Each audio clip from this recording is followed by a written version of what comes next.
पहली प्रक्रिया जल को बचाना, दूसरी प्रक्रिया जल को संरक्षित करना, तीसरी प्रक्रिया जल का सदुपयोग करना। यही तीन प्रक्रिया जल संरक्षण के रूप में अपनाई जाती है। जबकि हम जल संरक्षण का जो मूल रूप से थीम चल गया है वह यही है कि जल को बचाओ, जबकि ऐसा नहीं। जल को बचाओ, जल को सुव्यवस्थित संरक्षित करिए और जल का कैसे उपयोग करिए। प्यारे बच्चों, आज ये सबसे बड़ी चुनौती है। जैसा कि 16 तारीख से कई विद्वान साथियों ने इसका जिक्र किया कि 97% पूरे पृथ्वी के 97% जल खारा पानी जो समुद्रों में, 3% जल मीठा पानी है, वह 3% भी हमको नहीं प्राप्त है। 1% जो नदियों, तालाबों, भूस्थल, भू जमीन के नीचे थोड़ा कम दूरी पर है उसको हम प्राप्त कर पाते। ग्लेशियर में दबा हुआ जल जो है और भूमि के नीचे इतना नीचे चला गया कि उसको हम प्राप्त करने में असमर्थ है। और 2% जल है जिसको हम नहीं प्राप्त कर पा रहे।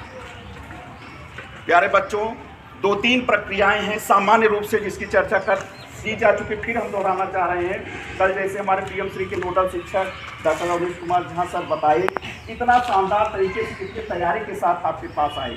कल मैं अपने परिवार में, अपने घर में उस पर मैं सोच रहा था और वास्तव में देखा कि जिसको पानी पीने का उतनी आवश्यकता नहीं थी वो बड़ी गिलास में पी करके थोड़ा पानी क्या कर ले रहे थे, छोड़ दे। तो उसको हम अपने घर में प्रयोग किए।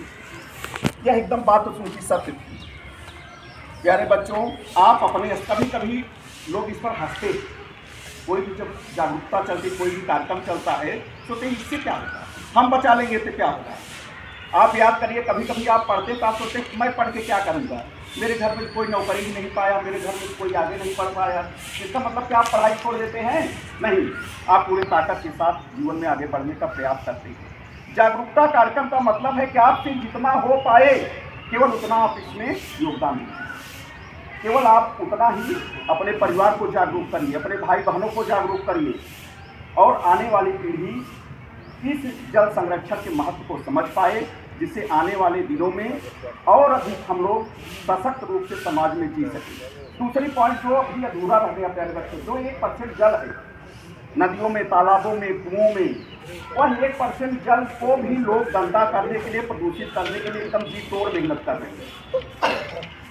बड़ी बड़ी फैक्ट्रियाँ लगा के प्लास्टिक, प्रदूषित युक्त जो प्लास्टिक आ गई है उसका नाजायज एकदम उपयोग कर करके, जितना उपयोग ना किया जाए उससे ज़्यादा उपयोग करके, पेड़ों को काट करके, इस प्रकार से हम प्रकृति को नष्ट कर रहे हैं। और 1% जल आने वाले दिनों में हो सकता है 1% से भी क्या हो जाए, कम हो जाए। तो आज हम फिर पुनः आप लोगों से आह्वान कर रहे हैं कि आप लोग इसको अपने जीवन में उतारिए और अपने परिवार को जागरूक करिए, अपने मित्रों को जागरूक करिए और सगे संबंधी, रिश्तेदार, पड़ोसियों को भी जागरूक करिए कि जल को किस प्रकार से संरक्षित करें, किस प्रकार से बचाएं और किस प्रकार से उसका उपयोग करें। बहुत बहुत आप लोगों का धन्यवाद और यह कार्यक्रम और आगे बढ़े।